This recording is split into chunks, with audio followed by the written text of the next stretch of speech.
first graders. So today we're going to be making some silly animal stories using this chart, which again, if we were in class, you'd all have one of these charts. So we're just going to look at mine though for today.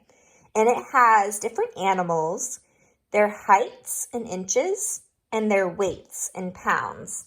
So remember that LB right there is how we know they're talking about pounds. So that means 15 pounds. So we're going to write 2 number stories using this and then solve them together.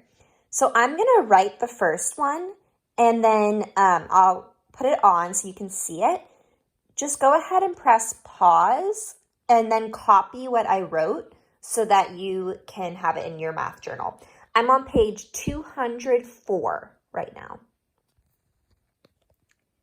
So the first sentence, or the first question is, how much do an octopus and a penguin weigh together?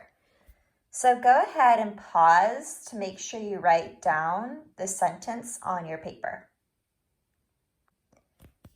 So we're going to look over here to see how much an octopus weighs. 20 pounds. So we're going to write our number model, 20. And how much does a penguin weigh? 75.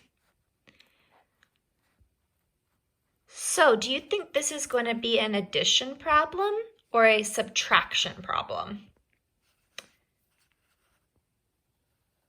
When I hear the word together, how much do an octopus and a penguin weigh together, that tells me it's an addition problem. So I'm going to add these numbers together.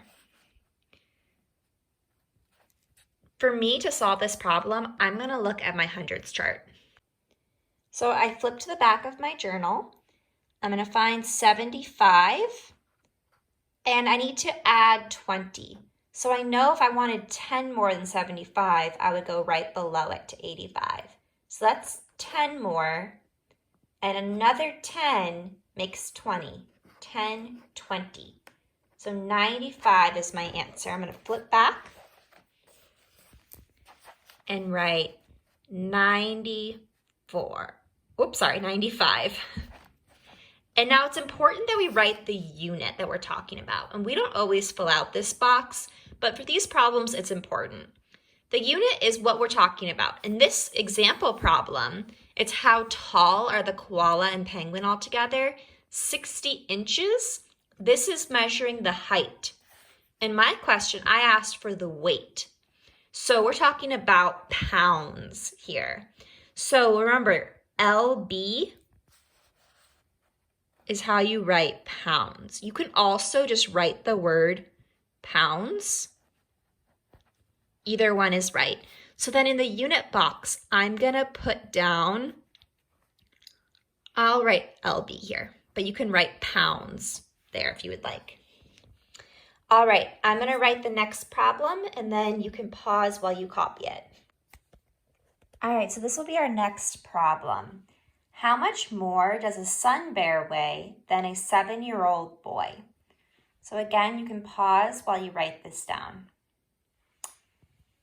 So for this problem, we need to know how much does a sun bear weigh? So a sun bear weighs 110 pounds. 110. A 7-year-old boy, this can vary. So different 7-year-old boys weigh different amounts. But the number that they have here is kind of an average. It's kind of about what a 7-year-old boy weighs. So again, some 7-year-old boys weigh more than this or less than this. This is just kind of an example of a weight. So we're going to use this number, 50.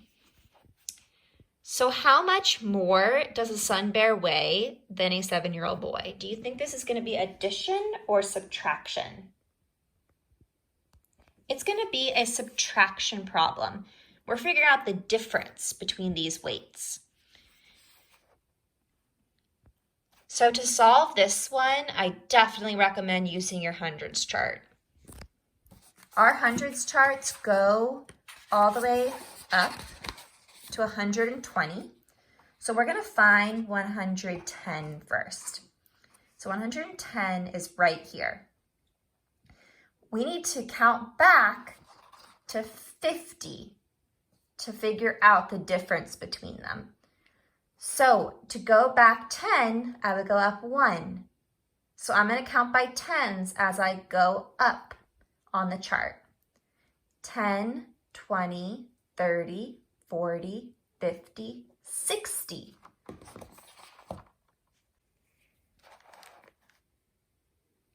So the sun bear weighs 60 more pounds, or lb, than a 7-year-old boy.